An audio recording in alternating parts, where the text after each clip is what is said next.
you guys for sticking around. Can all the Yellowknifers give us a big wave and say yo from Yellowknife? Yellowknifers, big wave, and a yo from Yellowknife. Okay, so do you guys still have an echo? Or is it okay? We're good? I think we're good. All right. Thank you. So what we're going to do, we're going to just do some screen sharing here. So I am going out here. These guys here in Yellowknife, by the way, they're fairly new to the Google app, so I'm also sort of demoing how we're doing Hangouts by doing this as well. So I'm going to do some screen sharing. And so the screen I want to share is this one over here, and I go share. And now, hopefully, do you guys see my screen? You should see top 10 extensions. Yes or no? No. So Holly, Wendy, what do you guys see? We see Holly. Oh, we see your screen. You just have it on the Hangout screen. So if you just go to a different, there you go. Perfect. You got it. No, probably not, because I know what I'm doing. Now we go. Let's try this one more time. We saw your doc. Oh, you did? Okay, yeah, cool. yeah, it just took us. There you go. You got it. You're perfect. Great. Okay, so we're going to give you my top 10 extensions. Firstly, so you'll see the list that I give you. You'll have access to all of these extensions. The first extension that we have to talk about is Extension Manager, aka Switcher. So, sorry guys. So this extension, all of these extensions, you can get these in the Chrome Web Store. So the link that I give you in my document takes us to the Chrome Web Store. And that you're going to find one of my favorite apps, Extension Manager, aka Switcher. So when you start to become an extensions junkie like me, you're going to need an extension that's going to help you manage all of your other extensions. And so Extension Manager sits up here in the top right-hand side. It looks like a little light switch. So I can click on that little light switch and I can turn extensions on and off as I need to. And you're going to see me flipping in here often to turn on and off the extensions that I want to show you. So that's number one, Extensions Manager, aka Switcher. Cannot live without it. Okay, number two, Google URL Shortener. So I want to share a link with you guys. Let's say I want to share this really cool document that what I could do is give you this big long link up at the top, and you guys could start typing that in. That's going to take you a long time. Or what I can do is use Google URL Shortener. As soon as I click on that, boom, it gives me just a shortened link. So I could zoom in on that. You guys could all just type that in, and then you would have access to that website, or in this case, a document. So that Google URL Shortener, it just takes a really long, ugly link, makes it into a nice short one, so your students can type that out easier when you have things you want to share with them. So that's number two, Google URL Shortener. Number three is SpeakIt. So SpeakIt, I don't actually have that turned on right now. I'm going to go in and turn on SpeakIt. So what SpeakIt is a voice to text, sorry, text-to-speech app. So I can go to any website and I can use the SpeakIt extension to read out what is what I've got highlighted. So if I highlight watch, oh dear, not braking for kayaks. But let's just see, if I do this and I click SpeakIt,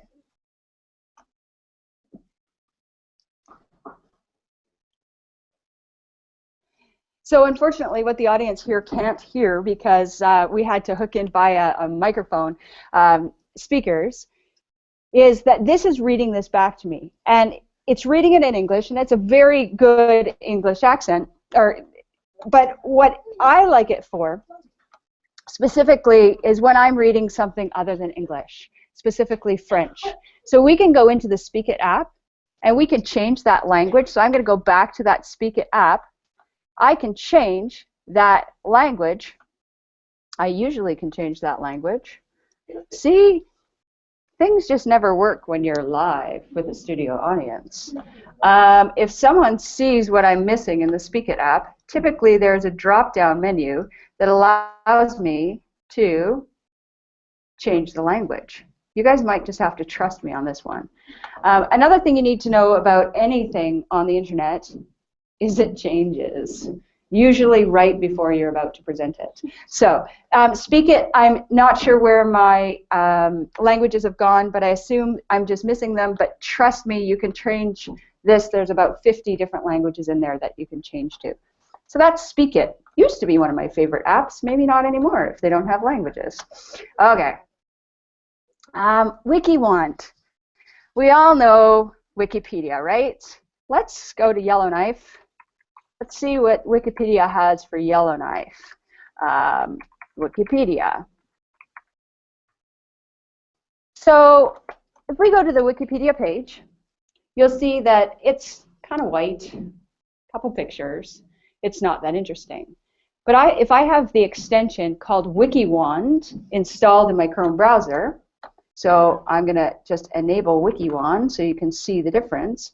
So if I enable Wiki Wand, where are you, Wiki Wand? There you are. If I enable Wiki Wand, and now I refresh this page, it's magically, that's the same page. So what Wiki Wand does is it just takes an ugly white Wikipedia page, but it just makes it look much more visually pleasing. As well, when I scroll down using Wiki Wand, my sidebar menu doesn't move. So you'll see that it's scrolling through the menu on the left, but that menu is still there on the left-hand side. So that, oh, look at that, Northern Lights. By the way, audience out in internet land, we are going aurora hunting on Friday night. So if you want to come to Yellowknife and join us, get on a flight. Okay, so that is Wiki Wand. Next one, Adblock. This is the Calgary Herald website without Adblock. Look, 2015, see. So these are all advertisements. If I go back to enable Adblock, there it is. So if I enable Adblock, don't fail me now. And then if I refresh this page, hopefully, if the stars are aligned, oh, that looks much better. So you'll see that it gets rid of advertisements. Guess what else? It gets rid of ads on YouTube videos too. No. I love that. That's so cool.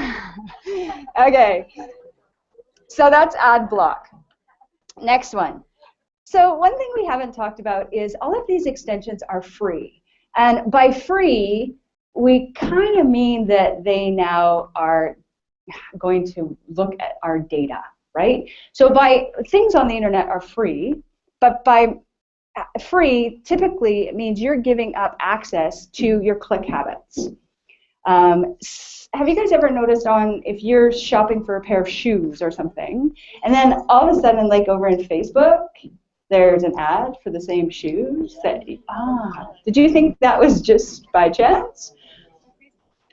There are trackers that are tracking your click habits. And the reason that a lot of things like Facebook can be free is because of these trackers. Guess what? We can see who's tracking us with an extension called Gostrey. So I'm going to turn on Gostrey. And there's a few of them out there. Gostrey happens to be the one that I like to use. So we have Gostrey. You guys see it? Oh, you guys are good. There is a filter here. I could search for it, but good, we found it. And let's go back to our Calgary Herald site. If we refresh this Calgary Herald site when Gostrey is on, I don't know if you guys can see it way at the front, but there's a little ghost that's counting all of the trackers on my page. And he's counting that there are 17 trackers tracking me when I'm looking at the Calgary Herald. The most I have seen is 148 trackers. But today, oh, that would have been like a Reddit site or something like that. So I've got 17 trackers. Gostrey allows me to see those trackers, but even better, I can turn them off, right? So I can go in, Chartbeat, who are you? Double click, I don't know, let's turn you off. Facebook, yeah, I don't want you either. Google, okay, Google kind of owns me, I'll leave them on. But you can see how you can then turn off those trackers. And what's cool, if you turn them off for this site, they're turned off anywhere else that they were tracking you. So that's kind of cool. Do be careful if you turn off a tracker, a site won't work. So some sites are dependent on those trackers. And be aware, I mean, they're tracking your click habits really just for marketing and advertising. It's not to see your bank account information and things like that. But just know Gostrey can help you see who's following you online. Great. Let's close a few of these tabs. Now let's leave them open. Oh, LastPass. How many of you guys have more than one password? How many of you have like more than 50 passwords, like me? There is an extension called LastPass. And so what LastPass lets me do, if I'm logged in, Michelle at edtechteam.com, super secret password, I have to remember only one password. So this password now gets me into the LastPass extension. And then when I go to a website, let's say, for example, oh, I don't know, my bank account. You guys want to see the password to my bank account? So when I go to my bank account, instead of having to remember my username and password for that, LastPass remembers it for me. So you can see that that's already typed in there. It doesn't actually show the password right here, thankfully, because too many people would see it if that were the case. But you can see this got filled in, and it was filled in because I put that information in LastPass. It's awesome, unless someone gets a hold of your computer. So you want to make sure that your computer is password protected for sure, right? So you can't just open up your computer and have access to your stuff. So always have a password on your computer. And then, if you have LastPass, LastPass then remembers all of your passwords. Okay, where are we at? Oh, awesome screenshot. Awesome screenshot really, truly is awesome. So you'll see that I've got a Calgary Herald page. This is like a long page. And typically, when you want to screenshot something, you can't screenshot the whole website. Awesome Screenshot lets you do that. So when I click on Awesome Screenshot, I say capture. I can capture just parts of it if I like, but I typically use it to capture the entire page. When we capture that entire page, look at that. It's like copy, copy, copy, copy, putting it all back together. And now we have, hopefully, oh, awesome screenshot. What should be here is an actual image. There it is. There's that screenshot that we just saw, and we can scroll down, and it's the entire page. What else I love about Awesome Screenshot is this menu at the top. Sorry, I'm just going to close some of my windows here. I think that's why we've got such slow. Let's do that. That should take us. Okay, so we've got this menu at the top. As teachers, we need to usually give students instructions. So we might write something like, read this, for example. Read this. So not only can we annotate our screenshots, we can add highlighting as well, but the best tool of all is this blur tool. So we're teachers, we work with sensitive information, sensitive pictures, so we can use this blur tool to then blur out sensitive information, so faces, names, and so on. So that's the blur tool. Once we annotate our screenshot, when we go done, we can now just copy and paste this into a Google Doc if we like, or we can connect with Google and save that directly to our Google Drive. So that's Awesome Screenshot, one of my favorite tools. I use it all the time for sure. Okay, question. Does it come as a PDF? Oh, the question was, does it come as a PDF? It's actually a PNG file, but great question. It saves as an image file, a PNG, and then you can save that to your drive or copy and paste. Great question, thank you. Boomerang for Gmail. Boomerang for Gmail is a different extension in that it doesn't show up in that top extensions bar in your Chrome browser. Boomerang for Gmail shows up in your email. Now, I kind of hesitate to show my inbox to the 150 other people watching out on the internet, but sorry, anyone, if you've sent me incriminating emails. But let's go into my email. We'll do that up a little bit. Hopefully there's not anything too incriminating. Okay, so my email inbox, you'll see up in the top corner. Ooh, Boomerang's not enabled. Let's get Boomerang enabled, please. Boomerang, cool. I'll refresh this. So Boomerang shows up in my Gmail. It'll show up as a little boomerang. And as you saw, my inbox is pretty full of messages I haven't read yet. And I know Chris Bell, he's a pretty important guy with EdTech team. And I better make sure that I'm paying attention to Chris Bell's messages. But I know that by the time I get a chance to look at my email, Chris Bell's message is going to be like way buried in between the other 150 messages that I have. But what I can do is I can boomerang Chris's message so that it gets out of my inbox now, but comes back to the top of my inbox whenever I want it to. So all I have to do is to click on Chris's name. You see there's the little boomerang. I click on that little boomerang, and I'm lying to you. I click on this boomerang right here.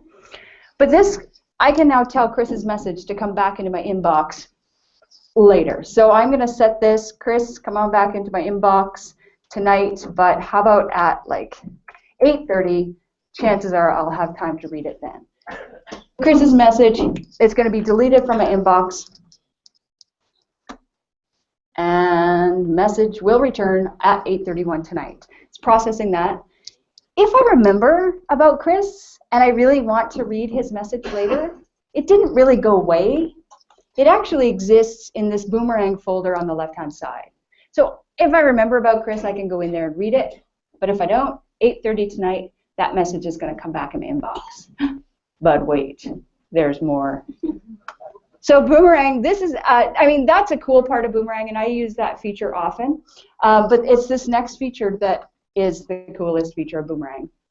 So have you ever sent a message to your colleagues and you know they haven't read your message?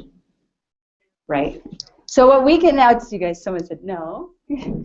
What you can now do, so Boomerang has two features. One, we can boomerang messages later. We'll talk about that in a second. But I can also send a message out to my colleagues and make that message come back to me if they don't reply to me.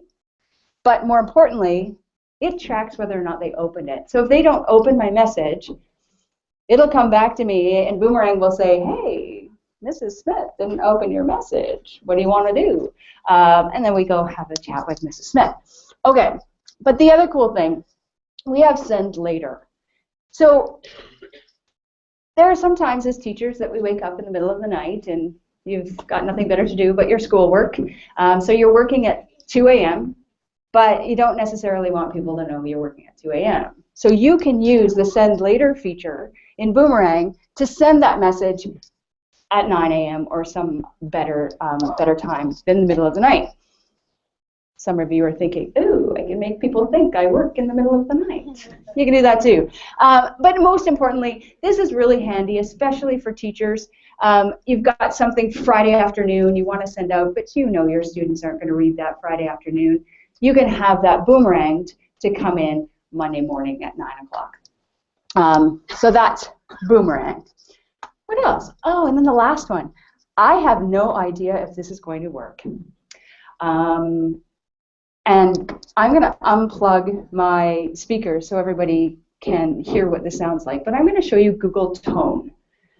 So what Google Tone is it's an extension that plays a little sound. And that little sound is broadcasting out whatever link I'm on in Chrome. And if you have Google Tone installed on your computers, then you're going to get that link right into your browser. So I'm going to take 30 seconds, and anybody who has a computer, I'm going to show you how to install Google Tone. And then once Google Tone is installed, we're going to see if this works. Do we have anybody in the room that has their computer handy? You got a computer right there? You've got tone. Awesome. So we do have someone in here that has tone. Those of you out in the not live studio audience, if you want to take a second and click on the link in my resources to get yourself to Google Tone. If you add Google Tone, when I press my Google Tone, hopefully it will come over to you. I don't know if this has ever been tried via Hangouts, so we're going to see if this is going to work. Okay, let's go to a website that I want to share the link to. How about this?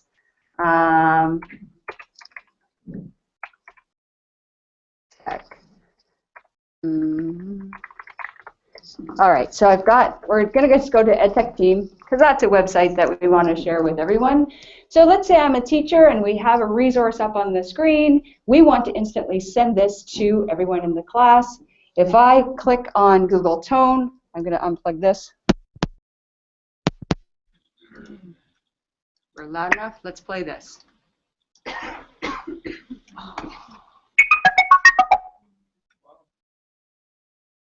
Did it come through? Okay, I'm going to try one more time.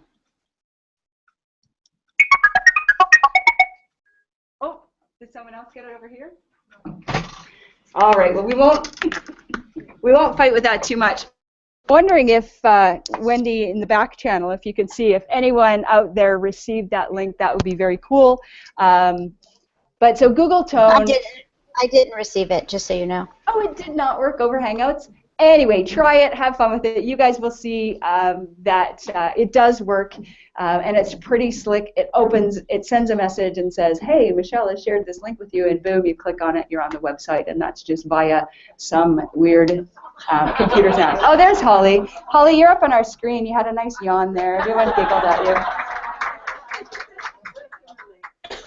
And they said that they can relate. Yeah, they've worked pretty hard here today. So with that, those are my 10 favorite extensions. So thanks so much, Holly, for having me. Thanks, Wendy, for moderating the chat. If there are any questions in the chat, feel free to throw them out at me. I'm happy to answer them. Or any questions here as well. We can answer any questions too. Oh, they're all playing with Google Tone. All I can hear out here now is... Okay.